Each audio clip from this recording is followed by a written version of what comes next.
Labvakar! Šodien mēs parunāsim par policiju un noziedzniekiem. Ar noziedzību mums viss nav tik slikti, bet viņi ir, un tas ir normāli. Bet ar policiju un drošības sargiem mums gan kaut kas nav labi.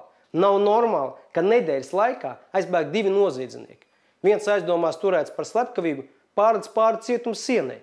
Otrs, narkotiku tirgotājs un zaglis, plikām kājām un rokas dzelžos, aizbēg no policijas mašīnas.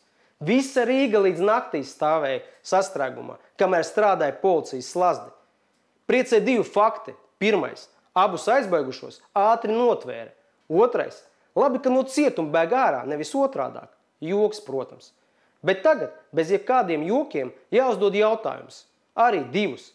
Cik augstu vienaldzības līmeni jāsasniedz, lai no policijas varētu tik viegli aizbēgt?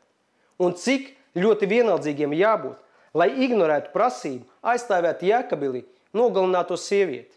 Iespējams, atbilde uz abiem jautājumiem ir viena.